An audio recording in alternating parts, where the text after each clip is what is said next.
Hi, my name is Morgan, and this is my audience for speech number 2.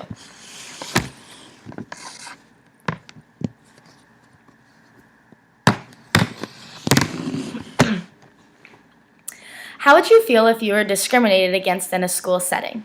Today, I'm going to introduce to you a story that has been in recent news. In this speech, I will be informing you about who Coy Mathis is and the case she was recently involved in. I will familiarize you with who is classified as a transgender, the difference between gender identity and sexual orientation, and issues that transgender people currently living in the United States face on a daily basis. I will conclude my speech by informing you about the transgender explicit non-discrimination laws.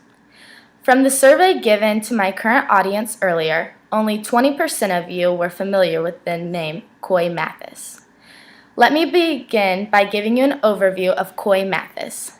Coy was born with male genitals, but at a year and a half years old, her parents quickly realized that Coy thought of herself as a girl, meaning she was a transgender. Transgender is an umbrella term that includes anyone who feels different about his or her gender. Coy is one of the 5% of transgender people who are living in the United States right now. When Coy was 6 years old, she began kindergarten at Eagle Side Elementary School in Fountain Fort Carson School District 8 in Colorado.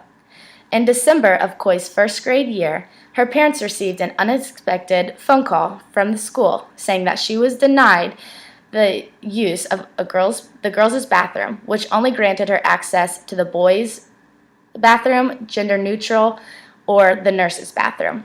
The district's main reason for her denied access to use the girls' bathroom was because of what other students in the building would think, and even more so, what would happen once Coy grew up. After the call, Mathis's parents immediately filed a complaint with the Colorado Civil Rights Division and removed Coy from all of her classes so she could be homeschooled. The complaint filed by the Mathis family was a monumental moment for our country because it was the first ruling regarding the rights of transgender students being treated equally. The Transgender Legal Defense and Education Fund, whom were in charge of Mathis's civil rights complaint, praised ruling under the Colorado's Anti-Discrimination Act. Colorado is now one of 16 states that have jurisdictions with transgender explicit non-discrimination laws. In case any of you in the audience were wondering, Indiana is currently not one of the states that has this jurisdiction.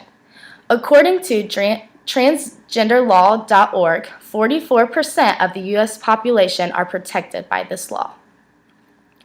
Over the past 3 weeks, this complaint opened up the door for many transgender people to find the confidence and courage to speak up about issues most of them deal with on a daily or weekly basis. Statistics show that most prevalent issues transgender people experience include discrimination, problems with healthcare, police and jails, updating identity documents, and homelessness. In this speech, I have informed you about who Coy Mathis is and the discrimination case she was involved in.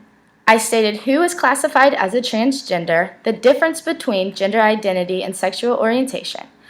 I informed you about the transgender explicit non-discrimination laws and told you about the issues that transgender people currently living in the United States face on a daily basis. Before giving this speech, only one person from my audience was familiar with Coy Mathis. I hope each of you were able to learn about transgender people and how this case is now serving as a stepping stone for many people who have been discriminated in their past.